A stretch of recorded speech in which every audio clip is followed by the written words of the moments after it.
Let's see what the next question is. I know how to add numbers, but how can I combine words from two different cells so that they join together in a new cell? Numbers are one thing, words are another. Let's see what happens to be able to join two words together, such as combining a first name and a last name. Let's put my name into cells A2 and A3. First, click A2, type read. If you want to put in your own name, I really don't mind terribly. And then press enter and the last name.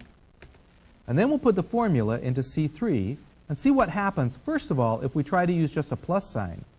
If you click the edit formula, click read, type the plus sign and Jacobson, and when you click enter, you get pound value. This means that it just plain can't add those two words together and get a meaningful number. So let's try again. With the same cell, C3 selected, click edit formula, and go into the middle of the formula and select that plus sign.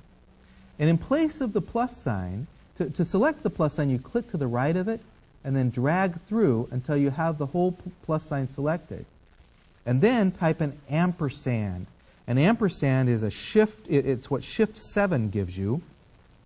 It's this beautiful little letter that scrolls around. And notice there that it says formula result equals Reed Jacobson. Click OK. And there you see that Reed Jacobson appears in the cell. Now you might say, well, I kind of had in mind to have a space in between that. Well, you can add a constant space just the same as you can a value from a cell. To do that, click the Edit Formula button, and then click right between the ampersand and the A3. Now you have to put a space in, and for Excel to know that that space is really a space, you type a quotation mark, that's a double quote, so you hold the Shift key down and type the apostrophe, then a space, and then another double quote. And then, to link that to the A3, type an ampersand. There you can see the formula result is Reed space Jacobson, and click OK.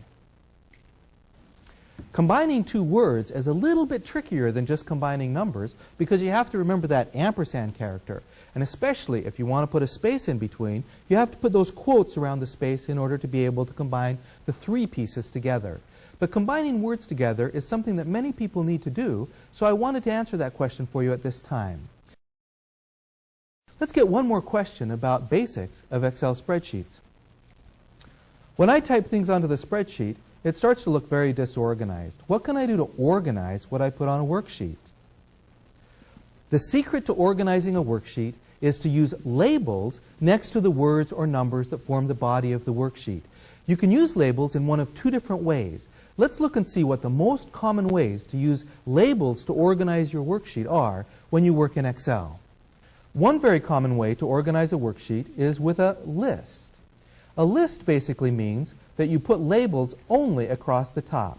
Notice here in this simple list that you've got name, rank, and serial as labels highlighting the tops of columns, and then you have specific values within the columns. There are no labels along the left-hand side. A checkbook, for example, is a list like this. The other way to organize a spreadsheet is as a grid. A grid has labels across the top, but also has labels down the left-hand side, and typically has numbers or values organized in a rectangle between the labels. As you develop spreadsheets, you always want to think about whether you're creating a list or a grid. Spreadsheets are remarkably flexible. You can just click on a cell, type a value, press enter to put it in there. You can add values from any cells and put them into a new location. You can even combine text labels and merge them together into their own cell.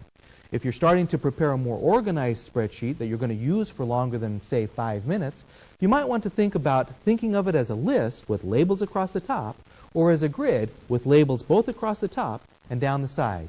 That makes your spreadsheet organized so that you can come back in and see where you are and know what to do with the spreadsheet.